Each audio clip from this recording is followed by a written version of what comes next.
Yeah, hello. Hey Michael, Cornerstone, how's everything today? Hey, hi Brian. Great talking to you, man. Yeah, Yeah, it's always good. everything's fine here. Everything's good, man. Everything's good. Yeah, it's quite cold outside. Yeah, but I guess it's pretty much it's pretty much the same in the States, isn't it? Yeah. Different parts of the states, different weather. Right now, it's maybe around 40 degrees. Tomorrow it'll be a little bit below 30. So, Oh my God. yeah, Oh, that's you know, that's cold. That's cold. That's cold outside. Yeah, yeah. yeah. But I did my fitness program outside today, and yeah, it was pretty cold. So, but now it's fine. Now I'm fit for the interview. So Cool, that's cool. absolutely great. So tell me a little bit about Reflections. It's the new CD from Cornerstone. Tell me a little bit about the writing process and stuff like that. Yeah, I will do, man. Just one important question: do you record everything, or do you scribble it down Nope, on a... everything's being recorded as we speak right now. Okay. Yeah, we started the recording process of Reflections in the beginning of the year, so in January, and it took us almost 5 months to finish it because originally we planned to do it in 3 months, but yeah, as always, it took more time than planned, and of course more budget. Right, But I guess the result is great and a huge step forward for us, especially production wise, right, because we have worked with Harry Hess of great, of Harem Scarum, and he's also a producer, and he produced the likes of Muse, Billy Talent, and Simple Plan, and of course Harem Scarum, right. his own stuff. And he's an absolutely great guy, and it was an absolutely new experience for us because we've worked with big name producers in the past. We've worked with Dennis Ward Right, of Pink Cream 69. I guess he's also from the States. right. Great guy. And yeah, there were some talkings with Bo Hill. Uh-huh. Bo Hill produced, I guess, Europe, Alice Cooper, and he got a Grammy for a soundtrack in the 80s, as far Right. I know. Wow. Yeah, but people told me, no, don't go with Bo Hill. His time is pretty much passé, and yeah, so we've decided to work with Harry Hess, and it's I have to say it absolutely clicked musically, and he's an absolutely great guy, I have to say. Right. Now you're with Atom Records since 2007. Can you tell me anything about that label? Yeah, Atom is an absolutely great label because they are based in Ohio, in Dayton, Uh-huh.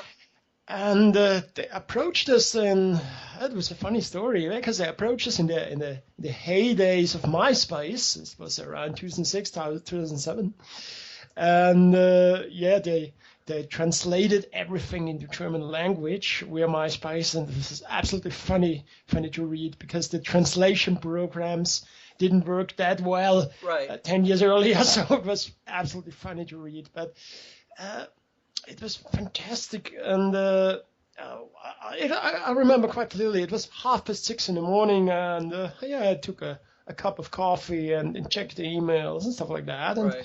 and suddenly I've got this email and say, "Oh my God, this is fantastic!" And I literally called the other guys in the band and say, "Hey, we've got an offer from an American label. Now we'll become superstars." Wow. Great. That's great. But it didn't happen. It's not that it wasn't that easy, but of course we were very proud to get that offer, and Right. yeah, but absolutely great guys. It's a quite small label, but absolutely honest and down to earth, and it's a pleasure to work with them. And Cool.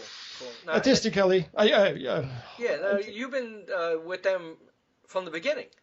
yeah, pretty much from the beginning. We've worked with another U.S. label before, but yeah, it didn't work Right. properly, and so we ended up the cooperation, and then we found Atom, and yeah, it's fantastic because artistically we could do whatever we want. Right. And it's hard to ask for more, and Yeah, so they supported us for the very, very beginning, and yeah, so it's great. It's absolutely a perfect fit, Cornerstone and Atom Records, I have to say. Right. Now in 2008, Head Over Heels came out, and then 2011, Somewhere in America, and then you had an EP, Smalltown Boy. And how much of a difference is Reflections from the past? How much have the band grown? I have to say, when looking back, I have to say, when we did Head Over Heels, we've recorded that one for personal tastes. Right. So we said, okay, we have to have a CD to sell on the concerts and for friends and so on. And suddenly we got that offer because of our sound. And yeah, I have to say, in the beginning, it was pretty much alternative rock with a bit AOR inside, a bit of melodic rock. We did 2-3 songs, for example, Ready to Go, Fade Away, which is pretty much AOR, and we did it as kind of experiment. And we say, okay, let's do that. It's our album. We can do whatever we want. And looking back, these are the most memorable songs. Because these songs, people told us it's absolutely great, and you should go in that direction. And when we did Somewhere in America in 2011, we turned that combination around. So we did pretty much an AOR album with a bit alternative rock inside. So there was still some experiments inside, and some, for example, Oblivious was kind of ska punk experiment. It was kind of funny. Right. And yeah, I guess Smalltown Boy is pretty much the outsider, because this was a cover for English charity project in aid of the Nottingham City Hospital for cystic fibrosis center. And it was a pop cover, and we said, okay, the goal is to bring this one into the charts to raise some money for charity and stuff like that. And yeah, it was cool, but I have to say I wouldn't do that again, because this was pretty much a pop song, and it was no Cornerstone music. Yeah, and I would say with Reflections, this is the best we could do, because it was quite matured from the earlier recordings, and I would say it's pretty much an AOR album now, and also because of Harry Hess, the album become more focused production-wise and songwriting-wise, and it's like a whole album. And it's a positive thing, I would say. So, and of course, we matured our songwriters as well. So this is, yeah. Now with the new tracks, last night was your official video. Why did you decide to pick on that one? We've decided we wanted to tell the world, okay, Cornerstone is back. Right. And I would say last night is pretty radio friendly as well, but I guess also the hard rock fans could like this song, and this is why we've chosen this song for the first single, because we've said, okay, it's great for commercial radio, and over there in Europe, several stations played that song. BBC Radio introduced it, and of course in Austria and Germany, but this song was also chosen from melodicrock.com as they introduced it as well, and say, okay, that's kind of AOR, and hard rock fans could really enjoy this one as well. And this is why we've chosen Last Night, but I would say in March we release another single, and yeah, this is a bit more radio friendly than Last Night, I would say. Right. My particular favorite is Believe in Me. Believe in Me. Yeah, this one. I love this one. One. That's my favorite song. Yeah, it's one of my favorites as well, because it's such a positive song, and I clearly remember I told Harry when we did the production for this one, Harry, we have to do a song where you can imagine you're driving on a highway in California, see the sunset in the background, and it's quite warm outside, and you have to hear this in the song. And I guess he did a great job on that, and it's such a positive song. Right. It's also one of my favorites. Right. In Austria, is there a radio airplay available there? Yeah, it is. It is. We did, but basically, they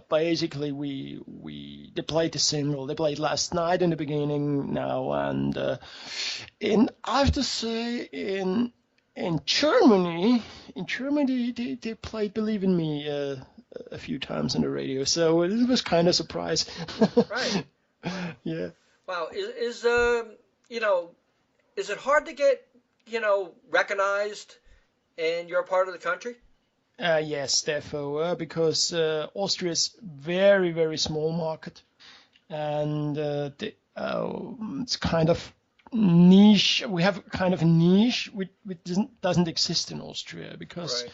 in Austria you have some German-speaking pop songs or some dance songs or some funny songs and stuff like that, and it's hard to get recognized with serious rock music, and this is the reason for us that we went abroad to the UK and to Germany, because in the UK there's pretty big rock scene and also pretty big AOR scene, Right. and it's easier. And in Austria it's a bit of special, because before you become famous in Austria, you have to become famous abroad, and yeah, that's it. And I guess Falco, for example, who went to #1 in the 80s when a song in the States, Right.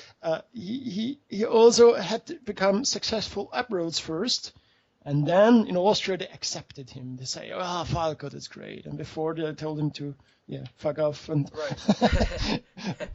yeah, that was it. Yeah. Right, right. I guess you have to give props to Andrew McNeese and Melodic Rock Records and melodicrock.com because that company, basically when I was watching your video, the comments underneath says, I found out about this band through melodicrock.com. Yeah, So yeah. you got to give the guy props for, he's got the biggest melodic rock website around. So, congratulations to him and you for both being recognized Thanks, man. by the fan, Yeah, because we've been on the start page of Melodic Rock for a few days, and I guess they have, I don't know, they have 15,000 or so visitors per week, so that's quite clear. Some people say, okay, that's not my kind of music. Okay, you have to accept that. That's Right. not, no, we don't accept everyone could like everything, but we also try to expose ourselves a bit now, and try to get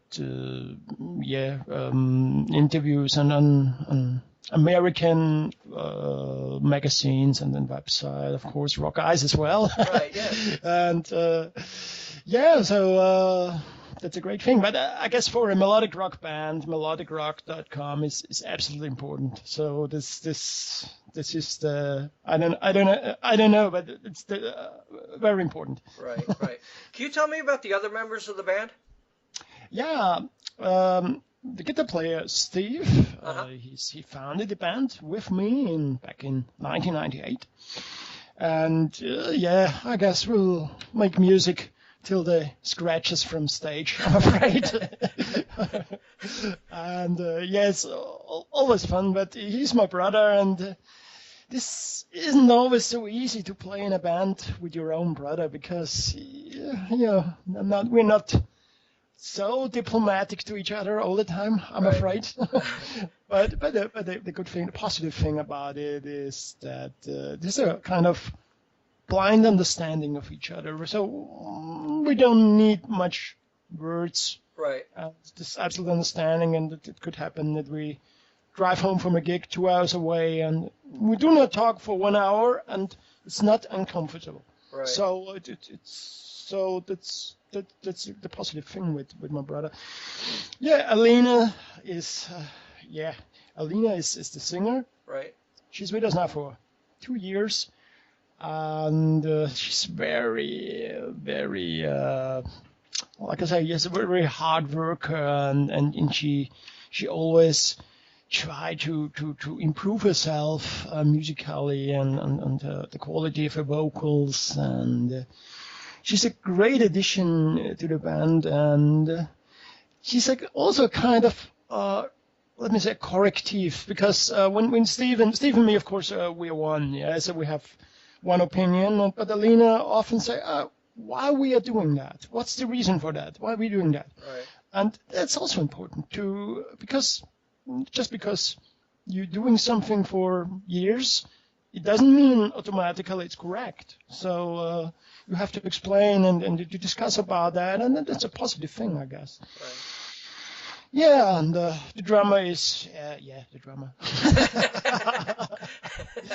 Yeah, but I guess we just should talk about the musicians, not the drummers. Right. Wow. No, just joking. Now Chris is great, and he's a quite silent guy, but he's the daddy. Right. So in case it's loud in the band, or we have an argument with each other, and so he's the daddy, and they say, oh, this guy wasn't nice to me, and they say, hey, you haven't been nice to him as well, so think about that. And so, okay, you're right, yeah. Yeah. Wow. Yeah. Yeah, but yeah, please. So, what are your hopes for this album? I would say our most important part for the album was that we're telling about the world. Cornerstone is back. Right. And I say we're working quite hard to increase the exposure of Cornerstone, because, of course, a die-hard jazz fan will probably not enjoy the tunes, I have to say, and I'm not sure if a Katy Perry or Pink fan will enjoy it, Right. but in the rock in the rock scene, I would say we have very, very positive response, and that's the target for the album, I guess, to increase the fan base of Cornerstone, to get the songs out there, and let's see what will happen with the next single. Maybe we can make the charts with that. So I've heard from many sides this is a fantastic song, Northern Light, and let's see. Right. Yeah. Would you ever plan on coming to do some shows in the United States? Yeah, of course, yeah. we did a US tour back in 2009. Uh-huh. It was a 3 weeks headlining tour. It was pretty much the East Coast and the South, so we stayed for 1 week in Georgia, Kentucky, and stuff like that. And we drive northwards to Ohio, where label is based. We did 2 or 3 shows for them as well. Right. New York and stuff like that. But there are definitely plans to come back again. I don't know. Probably not next year, but in 2018, it looks good that we'll come back. And yeah, hope to come in your area as well. Maybe you'll do a co-headline with Harem Scarum. Yeah, maybe. You never know. There have been talkings. There have Uh-huh. been talkings for a big open air concert in Ohio, Uh-huh. and with Harem Scarum and Cornerstone, but yeah, it didn't work. So, Right. Wow. but it would be great. Right. Is there any goal that you'd like to achieve as a musician? I have to say, as a musician, I want to make Cornerstone a household name. So you never know how the music in general develops. So we had the time of where R&B stars like Beyonce or stuff like that were big. We had this 80s revival. And yeah, you never know. Maybe melodic rock will come back. So and then because we're the first band who full-heartedly will go into that. And yeah, and our goal is to make it with the music. So in one sentence. Cool. Would you ever think about Reflections coming out on vinyl? Yeah, there were some talkings because vinyl is really coming back. Right. Because today I read an article that vinyl sold more copies than downloads. I'm not sure if this was in America or in Europe, but Right. yeah, there were definitely talkings to bring out our albums on vinyl as well. Of Right. course. Yeah. Because I see now, like the biggest thing for Christmas presents is a new turntable. It is. Yeah. Oh my God. You know, so like even the supermarkets, food stores are carrying turntables. Oh my God. You Oh know, my. so like why would they be selling turntables if vinyl ain't making a comeback? Yeah, yeah. Well, to be completely honest, I've turned around from vinyl to CDs, and I guess it was in 1990 or so. But yeah, I guess the sound quality is therefore is better on vinyl, I have to Right. say. So Right. it's the analog, the warm sound, and this is something a CD could never deliver. It's the truth, and of course, download MP3. Yeah, Right. it's, Yeah. yeah, Yeah. couldn't do it. So yeah. Cool. Cool. Cool. Michael, Cornerstone Reflections. Congratulations. Would you like to say anything to the fans out there? Yeah, definitely. I have to say thanks, Brian, No problem. for the credit. Yeah, what I have to say. In case you want to find out more about Cornerstone, check out the website. It's cornerstone.co.it or facebook.com/Cornerstone Austria. And yeah, it would be great if you could get your copy of Reflections, because yeah, we have to pay the rent for our villas, and yeah, we have to tank our Porsches and Ferraris, and that's expensive. So buy the album. Great. Thanks so much, man. I appreciate it. Okay, Brian. Fantastic. Cool. Talk to you later. Okay, thanks, man. Bye-bye. Speak soon. Bye-bye. Cheers. Bye.